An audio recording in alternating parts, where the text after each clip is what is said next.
Lahat ng taong gumagawa ng krimen ay may motibo kung bakit nagagawa nila ang mga ito. Pero ibahin natin ang ating kwento ngayon dahil ito ay nakasentro sa isang karumal-dumal na krimen. Ang problema nga lang ay walang gaanong motibo ang salarin o sabihin na nating trip niya lang ang kanyang ginawa. Pero bago natin simulan ang ating kwentuhan, kayo ba ay fan ng ganitong klaseng content? Pues hindi kayo nagkamali sa aking channel dahil ganitong klaseng mga video ang aking i-upload. At kung bago pa lang kayo sa aking channel ay huwag niyong kalimutang i-press ang like at subscribe button para palagi kayong updated sa mga video na aking i-upload.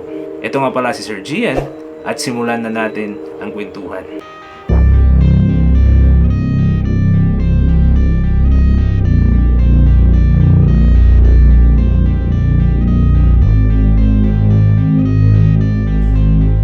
Ang batang babaeng ito ay ang noy 13 anyos na si Jamie Cross. Siya ay nakatira sa Barron, Wisconsin at nag-iisang anak ni James at Denise Cross. Si Jamie ay ang tipo ng bata na mabait, palakaibigan at masayahin. Dahil nga siya ay nag-iisang anak lang, ay talagang ibinubuhos ng kanyang mga magulang ang buong pagmamahal at atensyon sa kanya. October 15, 2018, isang normal na araw para sa pamilya Cross. So basically, itong si Jamie ay pumunta ng paaralan, kinahapunan ay umuwi galing sa paaralan, nakipag-bonding sa kanyang mga magulang, kinagabihan, natulog agad sila ng maaga. Pero alas 12 ng hating gabi, habang mahimbing na natutulog ang magpamilya, ay nagising itong si Jamie dahil sa lakas ng tahol ng kanyang asong si Molly. Considering na walang kapatid itong si Jamie, itong aso niyang si Molly ay parang itinuri na niya na isang kapatid. To the point na katabi niya ito habang siya ay natutulog. At dahil nga hindi tumitigil si Molly sa kakatahol, habang nakaharap ito sa bintana, ay sinubukan na ni Jamie na bumangon at sumilip sa nasabing bintanang ito para din matingnan kung anong nangyayari sa labas at bakit naaalarma itong si Molly. Dito ay nakita ni Jamie na may pumarang hindi kilalang kotse sa dulo ng kanilang driveway. Pumunta agad siya sa kwarto ng kanyang mga magulang, ginising ang mga ito at pinaalam na may pumarang hindi kilalang kotse malapit sa kanilang bahay. Sa kotseng ito ay may lumabas na taong naka-leather jacket at naka-bonnet ng itim. Agad namang bumangon ng kanyang mga magulang at sinabi nitong si James sa kanyang mag-ina na kung pwede ay magtago sila sa isang ligtas na lugar. Habang siya ay magpapatuloy sa kanilang living room para siyasatin kung ano ba talaga ito. Pero nagtimbre na siya sa kanyang mag-ina na posible isa itong home invasion. Dahil nga medyo natataranta itong kanyang inang si Denise, ay naisipan agad nito na itago kasama niya si Jamie sa kanilang CR. Pagpunta nila sa loob, ay agad nilang nilock ang pintuan. Habang nagpatuloy naman itong si James sa kanilang front door. At ang nasabing pintuang ito ay merong isang glass panel na kung saan makikita mo ang tao sa kabilang dako ng pintuan. So basically, direktang nakikita nitong si James ang misteryosong taong ito na papunta sa kanilang bahay. Gamit ang kanyang flashlight ay inilawan niya ang nasabing tao para mas lalo pa niya itong makita. Ang pag-uusap ni James at ng misteryosong taong ito ay dinig na dinig ni Jamie at Denise sa kung saan sila nagtatago. Dito ay naunang magtanong si James kung sino ang taong ito at kung ano ang pakay niya sa kanila. Agad naman itong nagpakilala bilang isang pulis na magtatanong lang sana. Pero hindi ito kinagat ni James. Bagkus ay nagtanong ulit ito na kung pwede ay ipakita niya ang kanyang tsapa. Dito ay nag-iba ang kalmadong tono ng taong ito at pasigaw na itong sinabi na buksan ang kanilang pintuan. Pero nagmatigas itong si James dahil gusto niyang maprotektahan ang kanyang mag-ina. Kasi alam niya na napakasama ng pakay ng nasabing taong ito para sa kanyang pamilya. Dinig na dinig ng mag-ina ang argumento sa pagitan ni James at ng taong gustong pumasok sa kanilang bahay na para bang pinipilit na talaga nito na mabuksan ang kanilang front door. Nang walang ano-ano'y umalingaw-ngaw ang napakalakas na tunog at ito na pala ay putok ng isang baril. Di kalaungay na pag-alaman na nabaril na pala ng taong ito, si James, habang sinusubukan nitong hindi mabuksan ang pinto at dahil sa tindi ng pinsalang natamaw nitong si James ay agad siyang nasawi. Dito ay walang nagawa ang mag-ina kung di tahimik na umiyak sa lugar na kanilang pinagtataguan. At dahil nga nasira na ang kanilang front door, ay naririnig din nila na persahan na itong binubuksan ng nasabing tao. Sumunod ay ang mga yapak ng nasabing tao na parabang ginagalugad na nito ang buong bahay. At di kalaunay ang mga yapak nito ay mabilis na papunta sa direksyon kung saan sila nagtatago, which is ang CR. Dito ay nalaman na ng taong ito kung saan sila nagtatago. Dahil nga nakalak ang pintuan sa nasabing CR, ay agad nitong pinagbabaril ang pinto upang ito ay masira. At nang makapasok na ang sinasabing taong ito, ay agresibo nitong hinawid sa gilid ang shower curtain at tumambad sa kanyang harapan itong si Denise na mahigpit na niyayakap si Jamie. Dahil sa nakakatakot na sitwasyon ay humahagulgol na ng malakas itong si Jamie habang pinapatahan naman siya ni Denise. At habang ito ay nangyayari, ay tumawag na pala sa 911 si Denise. Kaso hindi niya ito nasagot dahil nga nakapasok na sa loob kung saan sila nagtatago itong salarin. Agad na pinag-utos ng taong ito na lagyan ng duct tape ang bibig, kamay at paa nitong si Jamie. Pero hindi nakinig itong si Denise.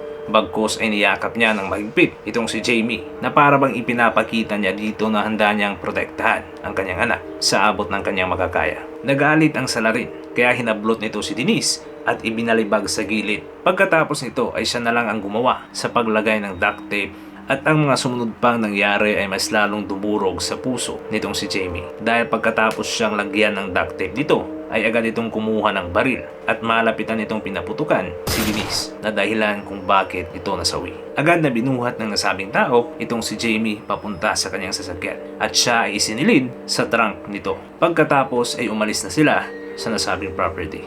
Pagdating ng mga kapulisan sa bahay ng pamilya Cross ay tumambad sa kanila ang wala ng buhay na si James at Denise. At sa pag-iimbestiga ng mga kapulisan ay talagang naguluhan sila dahil it doesn't make any sense na magiging biktima ng napakakarumal-dumal na krimen ang isang taong walang kaaway, hindi sangkot sa iligal na mga gawain at namumuhay lang ng tahimik. Ang masaklap pa dito ay tinangay ang nag-iisang anak ng mag-asawang ito. Hinanap ng mga kapulisan itong si Jamie sa loob ng kanilang bahay at sa buong baron pero hindi nila ito nakita. Inimbestigahan din ng mga kapulisan ang kapitbahay ng pamilya Cross at aminado ang mga ito na nakarinig sila ng ilang beses na pagputok ng baril. Kaso nga lang hindi sila nag-isip na isa na pala itong home invasion dahil ang baron ay kilala bilang isang hunting zone. So inisip nila na may mga tao lang nag-hunting sa mga oras na yon. Dahil nga hindi pa nahagilap ng mga kapulisan, itong si Jamie ay idineklara siya bilang missing at potentially in danger. Ang kaso sa pagpatay ng magulang nitong si Jamie at ang pagtangay sa kanya ay hindi lang yumanig sa lugar ng baron o di kaya sa estado ng Wisconsin. Bagkos ito ay pumukaw sa tensyon ng buong nasyon ng Estados Unidos, kung saan ang kaso nitong si Jamie ay nagiging headlines na ng national television. Dahil dito ay hindi lang ang mga kapulisan ang naghahanap na ngayon dito kay Jamie. Libo-libo kasi sa buong nasyon ang nag-volunteer upang mahanap at mailigtas ang batang si Jamie. Kaso nga lang kahit marami na silang naghahanap dito kay Jamie, ay natapos na lang ang buwan ng Nobyembre at Disyembre, hindi pa rin nila nahanap itong si Jamie. Meron namang mga lead na nagsasabing nakita nila si Jamie, pero it turns out na hindi sila dinadala nito kung nasaan ang nawawalang bata. Ang sitwasyon ngayon ay parang nagiging malabo na at baka siguro ang iba ay nawalan na ng pag-asa. Pero sa sumunod lang na taon, January 10, 2019, may natanggap na tawag ang mga kapulisan sa katabing lugar ng Baron at ito ay ang lugar ng Gordon, Wisconsin. At nagulat sila sa kung sino ang tumawag. Ito na pala ay si Jamie Cross. It turns out na niligtas na pala itong si Jamie sa kamay ng salari. Ang ikwento nitong si Jamie ay talagang nakakagulat. Tulad na lang ng kanyang pinagdaanan, kung paano siya nailigtas at kung sino ang tao sa likod ng karumal-dumal na krimen nito. At mas lalo pang nagulat ang lahat nang sinabi na ng lalaking ito kung ano ba talaga ang kanyang motibo, bakit niya nagawa ang karumal-dumal na krimen. Nang nasa kustodiya na ng mga otoridad itong si Jamie, ay agad nitong sinalaysay ang nangyari sa gabi ng October 15, 2018 at idinitali din niya ang kanyang na-eksperyensya tungkol sa pagtangay ng taong ito sa kanya. Mga minuto ang lumipas nang umalis ang lalaking ito kasama itong si Jamie, ay narinig pa niya ang sirena ng mga police cars na parang mabilis nilang nakasalubong. At di kalaunay unti-unti itong naglaho sa kanyang pandinig. Matapos ang medyo may kalayuan na biyahe ay pumara na ang nasabing kotse.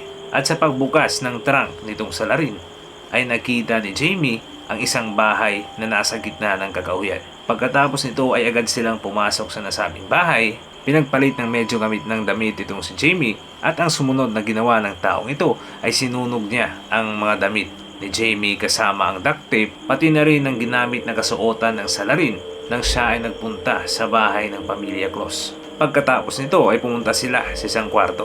Ito pala ang kwarto ng salarin.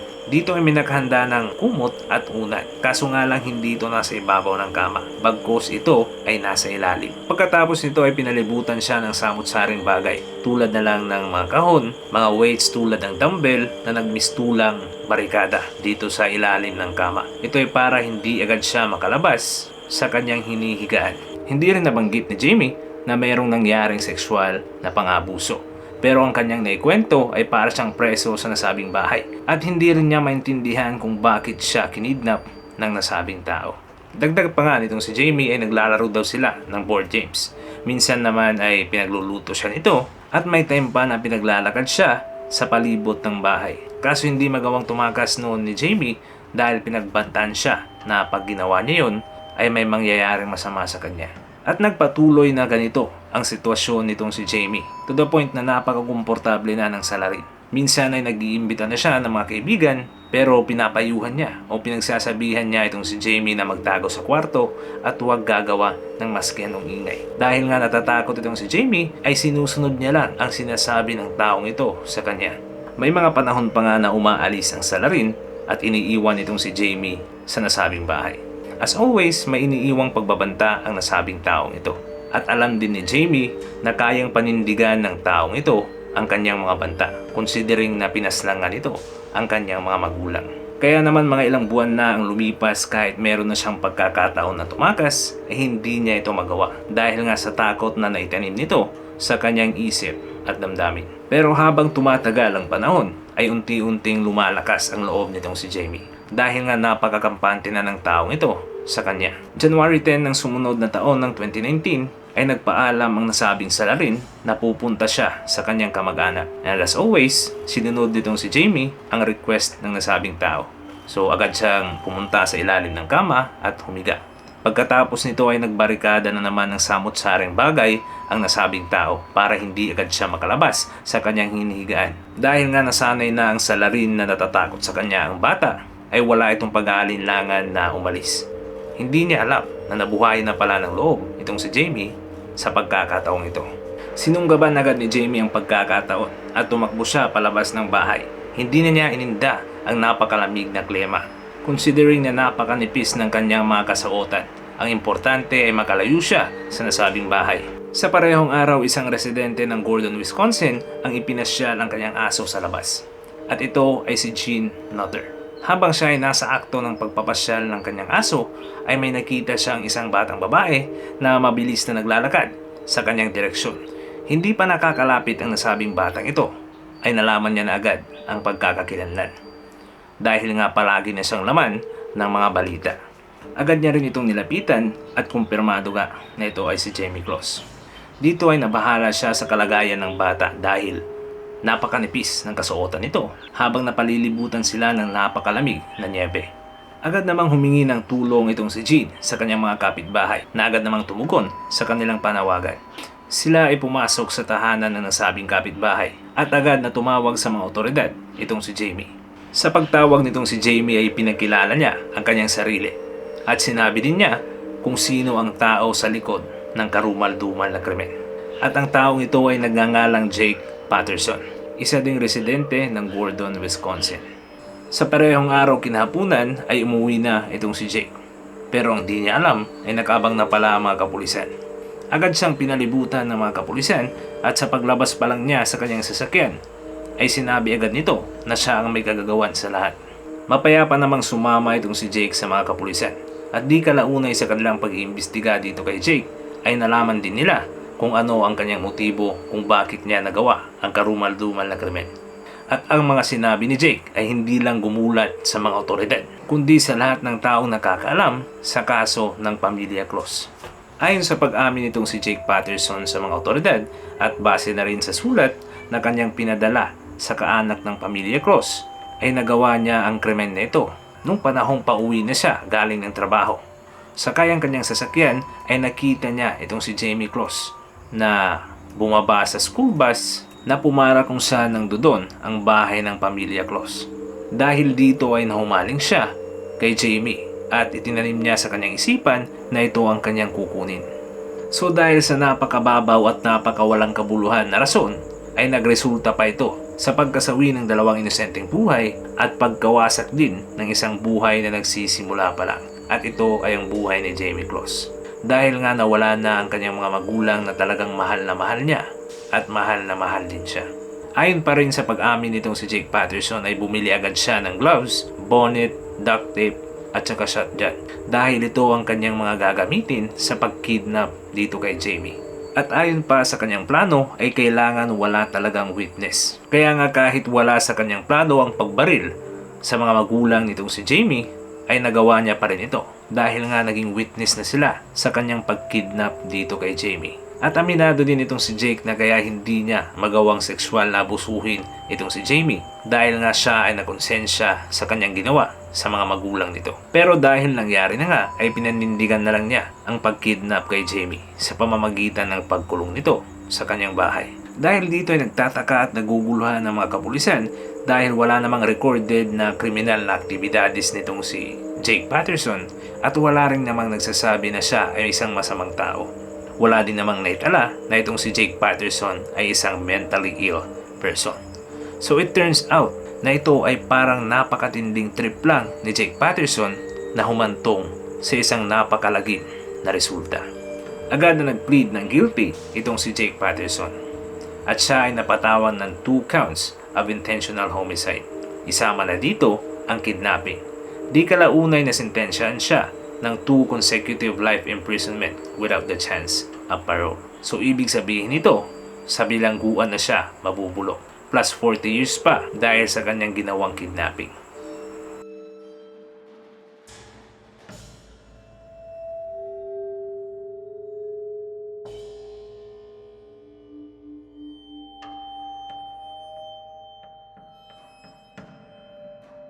At dun na nagtatapos ang ating kwentuhan. Kung iyong nagustuhan ng aking video ay huwag niyong kalimutang i-press ang like at subscribe button para palagi kayong updated sa mga contents na aking i-upload. Ito nga pala si Sir Gian at hanggang sa huli. Kita-kits!